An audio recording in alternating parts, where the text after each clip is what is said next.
So this is part 3 of our numbers and operations video series. And so we'll start with number theory, and we'll work our way through different type of exponent properties, and then into dealing with different operations with radicals.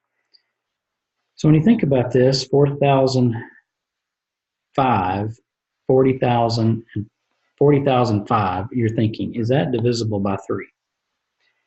And so without using a calculator doing a long division, there are different rules, and the rules will allow you to look at numbers differently to know if we can divide. So let's start with, when we think about, is something divisible by 2? And going through, just kind of going through the rules here, we would say that if it's an even number, which means there's a 0, 2, 4, 6, or 8 in the ones place. If you see it to be an even number, or a 0, 2, 4, 6 in the ones place, then you know that number will be divisible by 2. Think about, is it divisible by 3? Okay. In order for something to be divisible by 3, you're looking at the sum of the digits. If the sum of the digits, so when you take the sum of the digits, you're looking at the result. Okay, is the result divisible by 3? And if it is, then you know that that number would be divisible by 3. So starting out, that 40,005, I asked, is it divisible by 3? Well, if you add the 4 and then 5 together, you're going to get 9, and that number is divisible by 3. So therefore, 40,005 is divisible by 3. So if I look at 5 and 10, if you're thinking of 5, then you're looking at the ones place. 10, you're looking at the ones place. If there's a 0 in the ones place, then you know it's divisible by 10. With 5, if there's a 0 in the ones place, or a 5 in the ones place, then you know that number is divisible by 5. If we look at 6 and 9, 6 is also a multiple of 2 and 3. So therefore, if the number is divisible by 6, then it's got to be divisible by 2 and 3. And then 9 is similar to 3. You're looking at the sum and the result. So you're asking about the result. Is the result divisible by 9? So if you have the number 4,500, or I'll just say 4,500, okay? Well, if we add the 2 together, 4 and 5, we get 9, and we're looking at that result. Will 9 divide that number? Yes. So if we have 3,125, if we take the sum, so 3 plus 1 is 4, 4 plus 2 is 6, 6 plus 5 is 11. Will 9 divide 11? The answer is no. Then we know that this number here is not divisible by 9. So those are just some divisibility rules to think of, and that's going to help you when you start thinking about prime factorization, which is coming up. If you're looking for greatest common factor, least common multiple, the knowing how to divide certain numbers, and if this is a certain factor, is going to be very helpful. So when we talk about prime numbers, so if I start with the number 1 and think about, well, what are the number of factors? Well, there's only the factor numbers would be 1 and 1. And we would say that this is neither. It's neither prime nor composite. What if we take the number 2? Well, the number of factors would be 1 and 2. Since there's only 2 factors, we would say that it is prime. If we take the number 4, well, the number 4 has factors of 1 and 4, 2 and 2. So since it has more than 2 factors, then it's composite. 2 was prime, and 1 is neither. It's neither prime nor composite. But 4 would actually be composite. And then think about 11. Well, the factors would be 1 and 11. So there's only 2. So therefore, it's going to be prime. Let's take the number 21. Well, there's 1 and 21, and there's 3 and 7. So there's 4 factors there, so we know that that's going to be a composite number. If we take 43, we know that we're going to have 1 and 43. There's only 2 factors, so we know that would be prime. And if we took 90, we would see 1 and 90. We'd see 2 and 45, and 3 and 30. And so right here, we've got, we can keep going, which means we've got multiple factors, so we know it's going to be composite. And then we've got 97. So then if you weren't certain, you could say, well, all right, 7's not divisible by 2 because it's not an even number. 9 plus 7 is 16, so 3 doesn't divide it. And 9 doesn't divide it. And since 2 doesn't divide it, 3 doesn't divide it, 6 will not divide it. And it doesn't have, it's not divisible by or 10 or 5.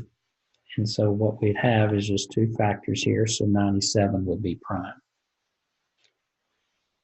So again, prime number is if it only has 2 factors. 1 in itself constitutes a prime number. If you have more than 2 factors, then that would constitute as a composite number. So let's look at prime factorization. So we'll just pick a few problems here. Let's take 40.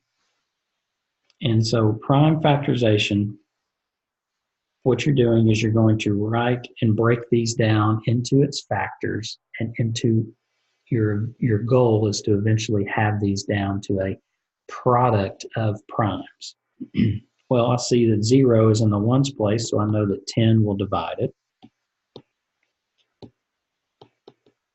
And so I just continue to look at factors. So 4 would be 2 and 2. I do not want to use 1 because 1 is not prime or composite. So I want to stay away from using 1 as a factor, because the idea, remember, and what we're doing is called a prime factorization.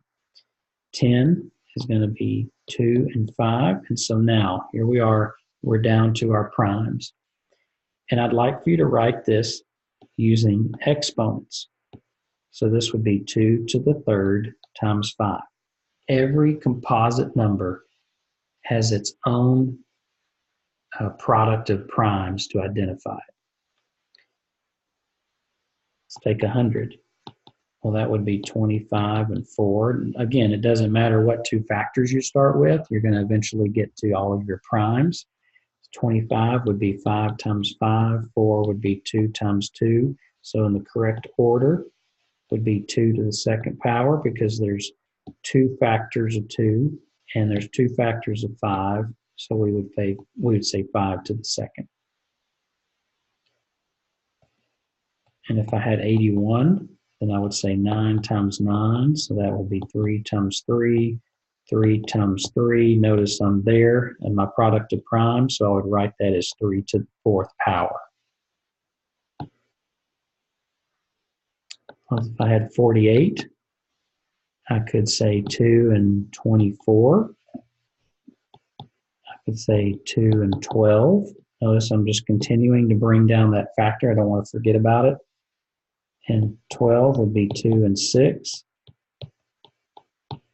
And 6 would be 2 and 3. So notice I've got 4 factors of 2. So I would write that as 2 to the 4th times 3.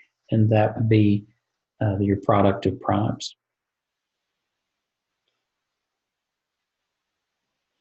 If I had 99, and that would be 9 times 11. That would be 3 times 3 times 11. So that would be 3 to the 2nd times 11. And there's your product of primes. We can also use the idea of prime factorization to find the greatest common factor of 2 numbers. So if I've got 18 and 24, I could certainly skip count by 18 and skip count by 24 and see where I end up to where they're the same. Prime factorization will help you get there a little easier. 2 and 9. And so this will be 3 times 3 and 2. So I'm at my product of primes. And then 24, I could say 6 and 4. That would be 2 and 2. 2 times 3. So here I want to write them as the exponent so I can compare them. So this is 2 to the 3rd times 3. And this is 2 times 3 to the 2nd. So if I'm looking for the greatest common factor, it's the greatest that they have in common. This has 1, 2. This has 3 2s being 3 factors of 2. Well, the only thing they have in common is 1, 2 as a factor. This one is 3 to the 2nd, and this is 3 to the 1st. Notice that's an understood exponent of 1. The only thing they have in common is a factor of 3. Now, what's 2 times 3? That's 6, and that is your greatest common factor.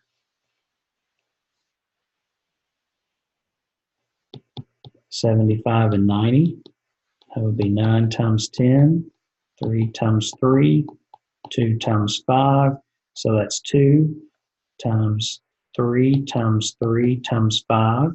75 would be 25 times 3, or 5 times 5 times 3, so that would be 3 times 5 times 5. All right, so think about what they have in common. They both have to have this, the factor. They do not have a 2 in common. They only have 1, 3 in common. So I'm going to write that down. And they only have 1, 5 in common. So I'm going to write that down. So what's 3 times 5? Well, that's 15. And 15 is the greatest common factor of 75 and 90.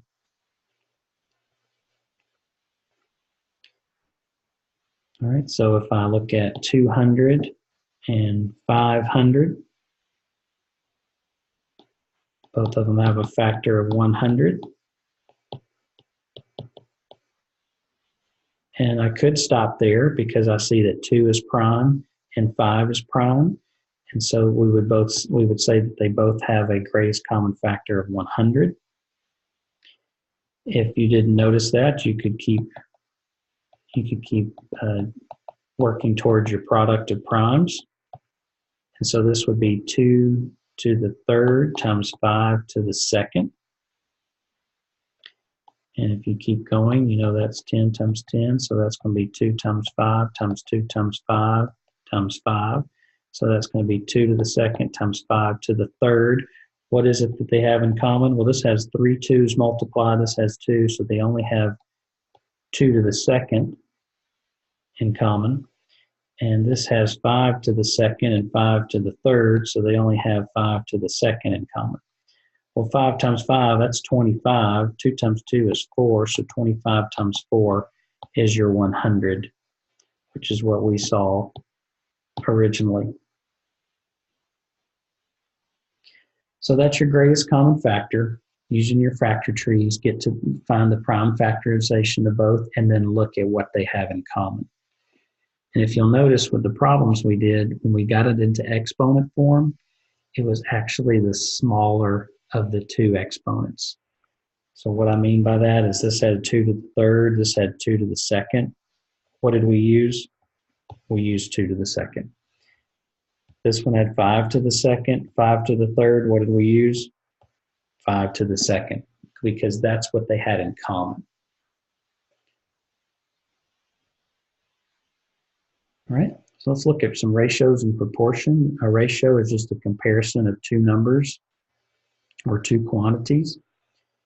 So for instance, if I had 65 miles per 1 hour, this would be what we call a ratio, where we're comparing miles to hours.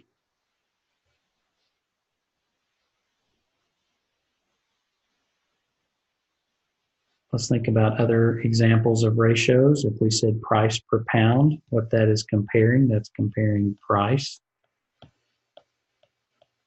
to pound. Annual gym membership fees, it's going to typically compare price to year, because I did say annual fees, so we're looking at a price per year. And then we think about, all right, what's different ways to write a ratio? Well, we can use the colon. So if we say A compared to B, or if we wanted to use numbers and said 3 compares 5, or 3 to 5, or A to B, or 3 to 5, or A to B, A in the numerator, B in the denominator, that would put 3 in the numerator and 5 in the denominator. So different ways that you can write your ratios.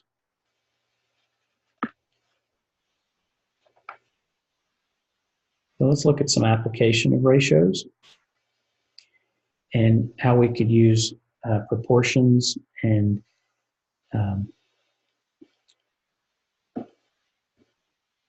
equivalent fractions to do that. So during the last couple of weeks, a runner kept track of her distance and times, and when she went for runs, her best distance was 4 miles in 36 minutes. And so what is that rate that compares miles to minutes? Well, if we think of another rate, we can simplify that down to that's 1 mile per 9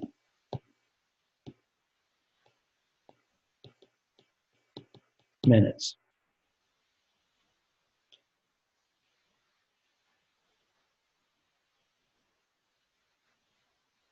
Another one would be local market selling 4 pounds of strawberries for $12. Determine the rate that compares price to pounds. Notice how that's written, price to pounds. So $12 to 4 pounds. Well, that's going to be equivalent to 3 pounds per $1. Right? And this 3 to 1 is called a special rate. It's called a unit rate. And that's when you have 1 in the denominator. This $12 to 4 pounds is a rate, but the $3 to 1 pound is special because it's called a unit rate. And then we can look at, all right, so Jane can buy a 6-ounce cheesecake for $1.99. So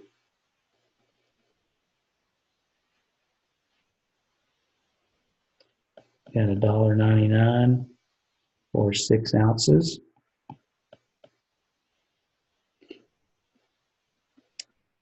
Or she can buy a half pound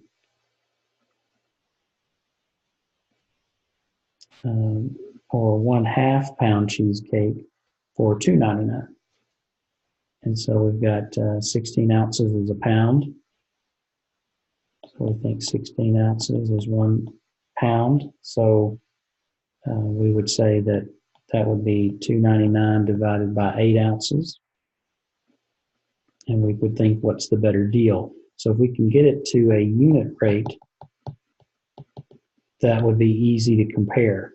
So that $1.99 divided by 6 would be 33 cents per 1 ounce. And the $2.99 would be 37 cents per 1 ounce. So you think, what's the better deal? Where you're taking the cheaper amount, and it's, by 4 cents. But that's a way that you can do comparisons using your unit rates. Thinking about proportions, a proportion is a statement of that two ratios are equal. So think in regard of equal fractions. Just that equivalent fractions idea is what proportions represents. So if I've got, let's think of, if I got three pizzas, we'll feed 11 students. Well, how many students will be fed with 8 pizzas? Well, I know that I should have an equivalent fraction. It's sometimes hard to think, well, 3 times what would give me 8? But then I would need to do the same. If I knew that, I need to multiply that by 11. So one method we can do is your cross product. And so that would be multiplying 3 times the x, and you would get 3x. And then the 8 times 11, which would give you 88. And then you're going to divide that by 3. And 88, well, 8 plus 8 is 16, so 3 is not going to divide that one evenly. So you should get 29 3/10, or about 29 people, because it says how many students will be fed with 8 pizzas, so approximately around 29 people. Mary reduced the size of a painting to a width of 3 3/10. What is the new height? If it was originally 32.5 inches tall and 42 9/10 inches wide. So this is wide, that's tall. And what's the new height if it was 3 3/10 inches wide? So that's one way we could write it. We could also write it as 42 9/10 inches wide in the numerator, 32 5/10 inches tall in the denominator. We can flip them around. We just got to make sure that we're staying consistent. So I did width to height. Here I'm doing width to height. So I can do cross products there, and that would give me 42 9/10 x is equal to 3 3/10 multiplied by 32.5. And so I want to solve, I'm going to divide both sides by 42 9/10. So x should be 2 5/10 inches tall. What does that mean? That just means that if you substitute that in, that's what, if we reduce the size of the painting, that's what the height would be. And if a typist can type 120 words in 100 seconds, at that rate, how many seconds would it take if she can type 258 words?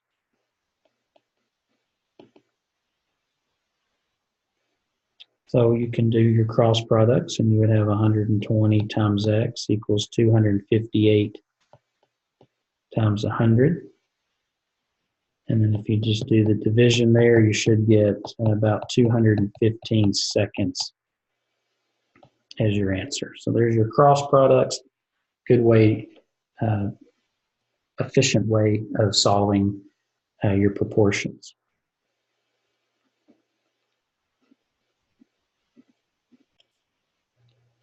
So we'll finish up our video part 3 with percent proportions before we get into going into exponents and scientific notation and operations with radicals. That'll be our fourth part. So to finish up part 3, we'll look at percent proportions and how we can, different ways to write this. So suppose you bought something that was priced at $6.95 and the total bill was $7.61. What's the sales tax?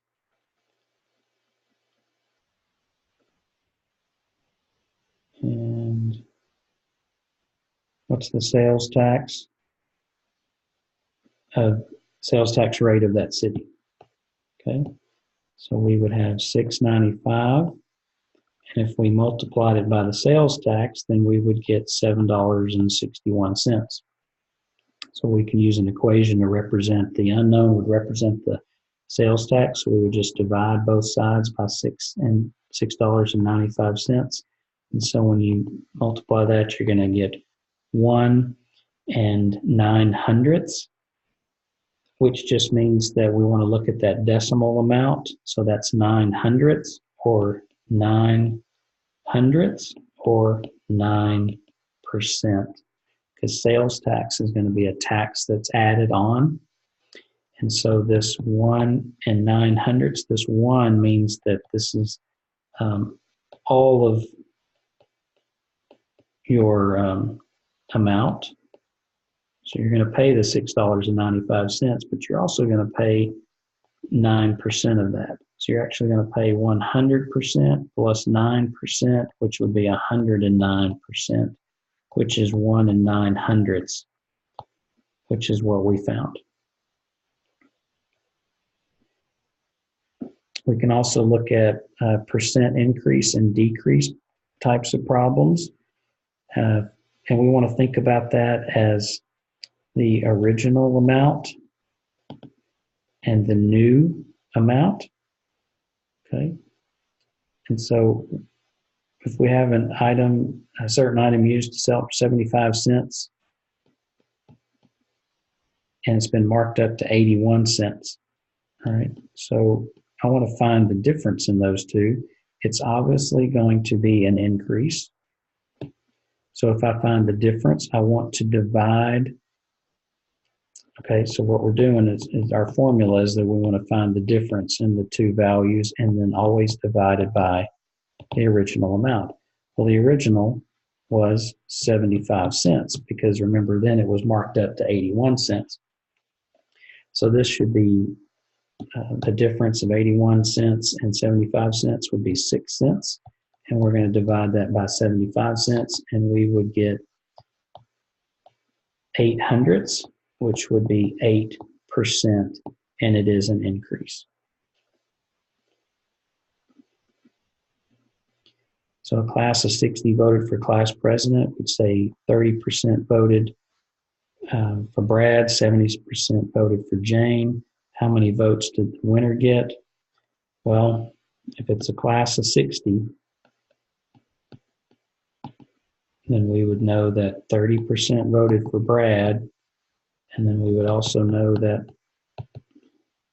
70% voted for Jane. So we could use proportions to solve that, and that would be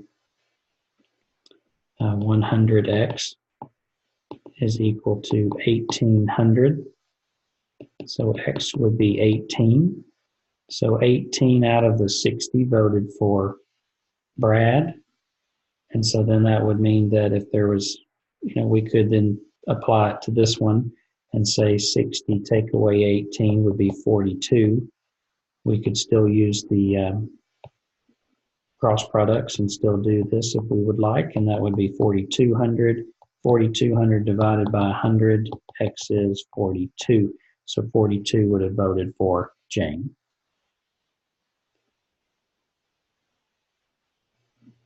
And then in a recent survey, there's 69 of the respondents use the internet.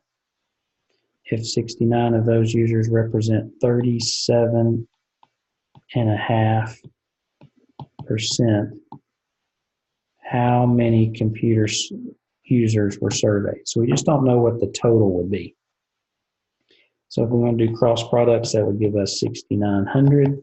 equals 37 5/10x. And then we would just divide both sides by 37 5/10. And so x would equal 184. That just means 184 people took the survey.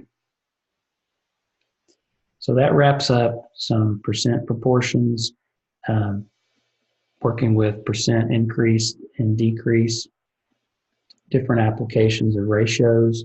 And so that will conclude part 3 of our series with numbers and operations.